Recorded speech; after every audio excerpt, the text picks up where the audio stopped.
Feature Friday. The freshest. Ha! How exciting! I actually adore his music. This is Arthur Nery on the Wish Bus singing Binhi. And I am excited. I love his music. I think he's awesome. Ballet is a big fucking fan. I think his awesomeness. She's been gushing about Arthur for quite a few For weeks a now. while. Go on. But I love his stuff. Bit loud, this speaker. Yeah, today. Wow, look how nice is that guitar. I feel like that guitar was polished with a baby's bum. Bloody hell, that is so smooth. What type of comment is that? Who grabs a baby and polishes anything with a bum? So Johnny, come here. You're so strange. You make weird things happen up here, bro. Well, actually, I just do it for the value of laughter. Oh my god. That is so bizarreness. Yes, Bizarre. yes. Back to Arthur. Bizarreness.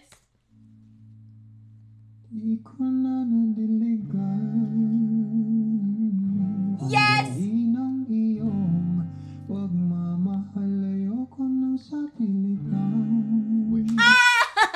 And that is why I adore his music. Why don't shout? I am so sorry. The so mic exciting. explodes. Okay, I will control myself. No, you can shout anyone. But In lowercase, in mute. thanks. Okay, my bad. That's why I love his stuff. He's so highly melodic, but he is so like, I don't know, like edgy and like sensual, but it's not, but it is. And he's got that like R&B thing, but it could be very alternative too. He can mix all of this like coolness, and his velvetiness in his vocals is like delectable. It's a controlling sound. Oh yes, it is. It's it's like enchanting. Because it's demanding. It demands the ear Attention. to listen. Yeah, it is. I agree. Odd. It's like it is literally whipping you into like I'm right here. Yeah, go on. Yeah. Let's continue. Ibuhos ang lahat ng di nadamdam, ang tangi kong hiling ay mahawak. Like it's hard to like understand that that's his actual voice. Like that's actually coming out of him Really? in the moment. To I me, see that's it. so weird. I think he's really aligned with it. I think so too. You But know what it like reminds me of? who? Russell Brand a bit. Oh really? Yeah, I don't know why. Ah. Obviously, Russell doesn't fucking sing. Well, he does. But not really. What does he? He does sing, but he's not good. He's not like a great singer. But he's a good singer. I see. You know? But Arthur's like a... Friggin' fantastic singer. Yes, but he does for a living. Go on. Oh, would just look at that. Yeah. Ang iyong mga kamay at daliri habang dahan-dahang haplusin ang mga He's just so relaxed. Ang puso mong sabik mayakap ang nag-iisa. Kaya tahan It's a joke. And it's exactly what we like. mo, sumandal ka. Hayaan mo na aking paglaruan. Ako'y ng iyong labi para luwan. Senor, sir, please. And he's also another thing, right? Yes. The only country, I think, in the world, at the moment, where the live show, the live version of the song, Are so much better than the studio ones. well, I wouldn't say it's much better, but it's also in the market the most consumed version. Oh yeah, that's actually a very good point. That's nuts. I had never thought about that. So it's obviously that says something as well about the quality, obviously. But that also says something about the quality of the listeners, of the audience itself. They look forward to the live performances. Yeah, so they consume them. Taste is different. Yes. You know, their taste It's refined. Yeah, I think that's probably why it's become one of my favorite industries. And I mean, it also has people like this. But I think, the Philippines, just the music industry overall like that, and the people that consume music deserve credit in that sense, because it's like they don't believe in bollocks. That's true. You know, it's no like, smoke and mirrors. yes, Give I'm me not the gonna be real fooled, thing. bro. You know. Yeah, give me the real thing. I want to buy the real thing. Yeah, that is so true. Binibining natutulog Binhi, right? sa Ah. Binhi. ilalim ng Binhi. aking mga bulaklak. sa limot. I fucking love it. Gayang hatid ng iyong Hey, you swore. I know, I freaking love it. Can't fucking swear. What are you doing? Una sa natira, maala-alang di kumupan sa kahit na ipilit ko mong ibalik. This is exactly what Waleska adores. Tayo'y mawawala pa rin, kaya tayo sumanda ka. Hayaan mo na aking paglaruan, ako'y ng iyong labi para lumat ilang ahang na.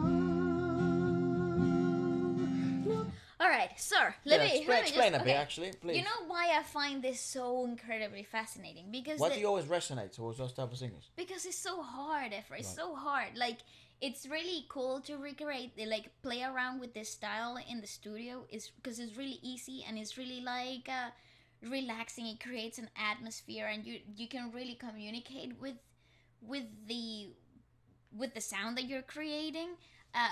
It's like, to me, this is a sense of freedom that you can really access really easily in a studio or like in a controlled environment setting. But it's really difficult to see it delivered in a live one go. It's smooth, right? Yeah, and that accurate. Like, he obviously, this is the way he sings, right? So this is his style. This is the way that he's decided to embody music. But it's a really difficult technique because it's so breathy. So anything, any choice, any wrong choice at a millisecond can deteriorate the whole performance. It will take it all apart. It's like a sandcastle. A little gust of wind and you're back in square one. Little gust of wind, you're doing the chicken dance. Sure. Whatever that reference was. I don't know what that was. But thanks. Conor McGregor. Okay. So yeah, it's really delicate. It's really delicate. And in his case, you never for 1 second feel like you're a disadvantage. You know, like there's nothing uneasy about it. Actually, it's so grounded. It's so secure that you're engulfed and you're swimming in this clouds, right? It's so ethereal and yet so raw. Like, I don't know how to explain it because his vocal tonality is really it's not tender. It's it has thickness. It's thick. Well, I think he's probably the, I don't know how to explain it. I'm finding it hard. He is a good example of there is power and vulnerability. Because he's demanding yet vulnerable and also grounded yet light. So very easy to consume. A good point, because there's a relatability aspect to it, but there's also completely a spectacular aspect to his thing. It kind of reminds me of Chris Isaac. Right. You know the guy who sings Wicked Games? Yes. Well, that's very similar, actually. Yeah. That kind of like I don't know, haunting way of singing. Yeah, it's seductive and sort of demanding and also vulnerable. Yeah, and emotional, but it's a great combination of things. Yeah. See, that's so hard to do. Right.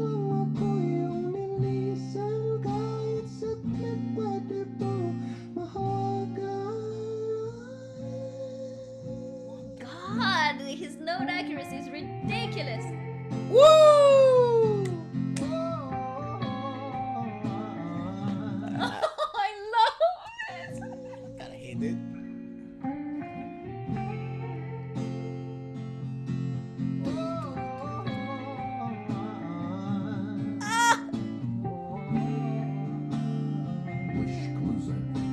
No, more. There has to be more. I thought it was gonna end for a second. I thought it was gonna be over as well. I was like, no.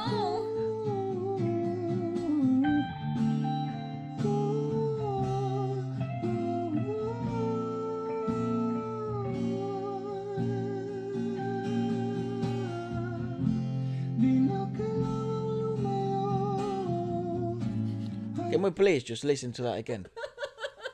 I think I'm gonna cry. This is so good. Because I think this is something that doesn't get highlighted enough. There is actually a point in a song in which you have done enough through lyricism, and you can allow the audience to really settle at the same level you're at, to meet you in the level you're in. And the only way you do that is no longer through words, because actually words sometimes detach, because they still make you feel as if you're part of this reality.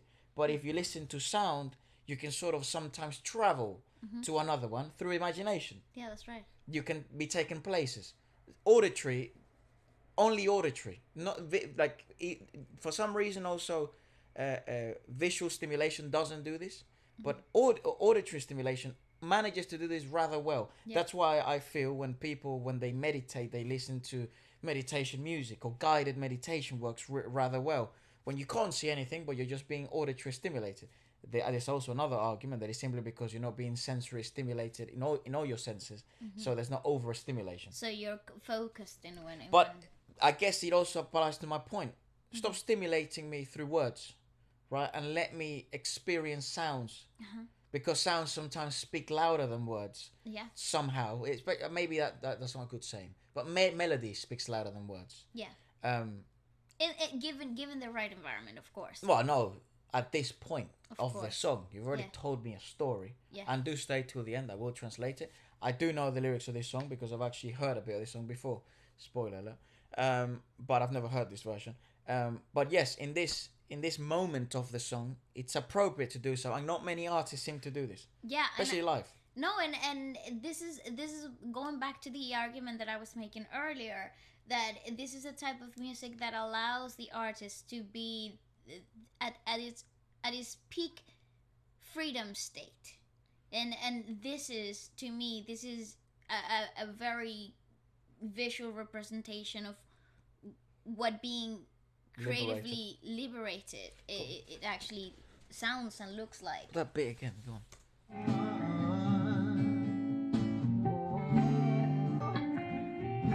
Efra.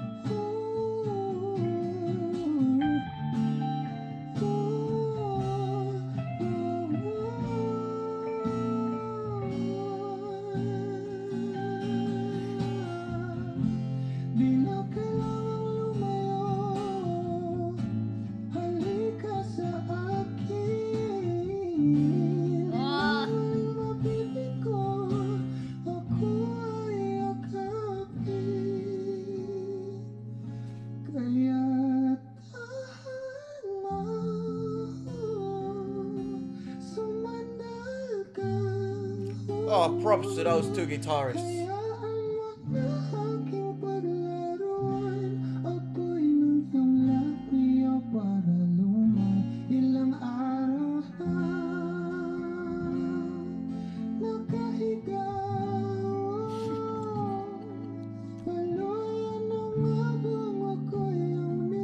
He's wonderful.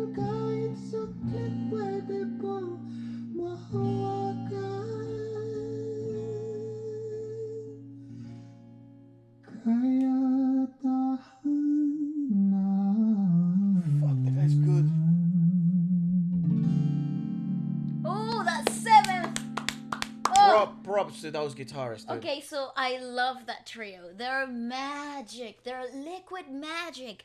That is fantastic. You know, and that's my favorite song of the week. I think so too. That's a joke.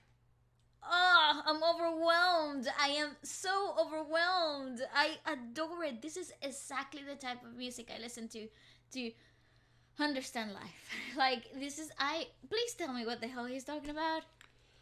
I do want to say, I think both of those guitarists deserve all the credit in the world. Yes. Because they've embodied something I congratulate other guitarists on, and not to... I'm a big fan of him, but so he's probably worth mentioning. But someone like McCoy does this really well as well. McCoy Portado. Some of you may be like familiar with him because he works a lot with KC, Sara Geronimo. You can name anyone famous. He's done it. his work with But them. he manages to do this too, and I'd love to know the names of these two guitarists because once you get to a specific level, it seems you can do this. I don't know when. It's like you unlock that level. I don't know in life. But it comes with that. I always say it, but it comes with that understanding and that dynamics, the communication that two of them had throughout the whole of the piece to create the perfect atmosphere, to create the perfect background for Arthur to just really allow himself to be the most himself. I think that those are as important elements as the singing itself, as the artist alone, because I don't know if this is his own song. Is this his own competition? Yeah. So right. So he's composed this. He's had a vision, and now he's able to perform it and not have to play it. That's already a responsibility that these guys already have on their shoulders. It's like giving a baby away.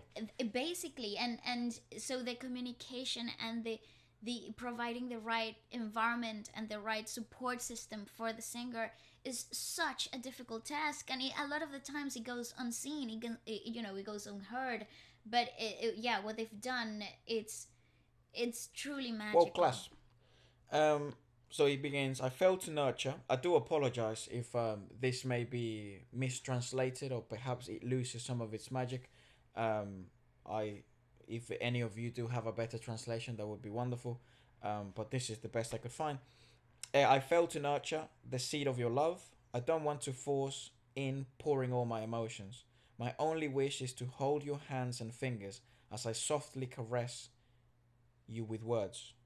Your eager heart that wishes to be embraced when alone. So hush now, lean on me, just let me play the flame of your lips, oh muse. Sleeping lady underneath my flowers, your fragrance that can't be forgotten and the happiness it brings. Only alcohol can wipe what's left. That's a great sentence. Oh my god. I don't even know if that's exactly how I'm sure it's actually better. But that is, even in English, that is a wonderful metaphor, visual representation of what it actually can be. Only alcohol can wipe what's left of your memories, which never fades. Even though I try to bring the past back, we will always be lost. That's also a wonderful verse. So hush now, lean on me, just let me play the flame of your lips, oh muse. Laying down for days, have you finally left me? Just for a moment, can I hold you? You don't have to leave, come to me, never to be failed again. Embrace me. So hush now, lean on me, just let me play the flame of your lips, oh muse. And then, he repeats that bit again.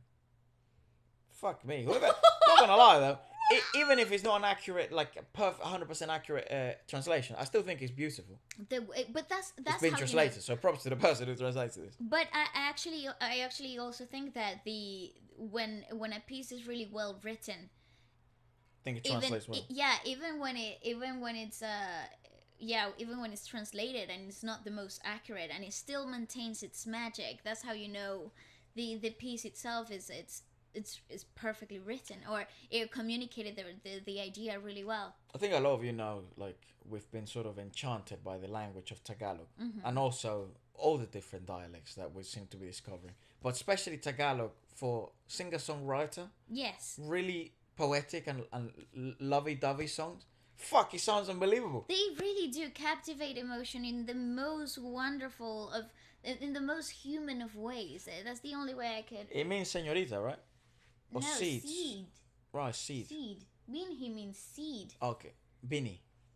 Binhi. But he says Binhi. I don't think he says Binhi. I think he kind of breaks it. There's like a certain way of like I heard it. Again, well, apologies. It's like the seeds of our love or something. Well, maybe like listen at the lyrics. I couldn't nurture the seed of your love. No, there you go. Do apologize if we're sort of mispronouncing things. We are trying. And let us know maybe more information about it. Absolute props to Arthur. Absolutely fantastic. And the two guitars. If anyone knows their names, please let us know. And let us know what your thoughts about it, and maybe what else would you check out next. That was beautiful.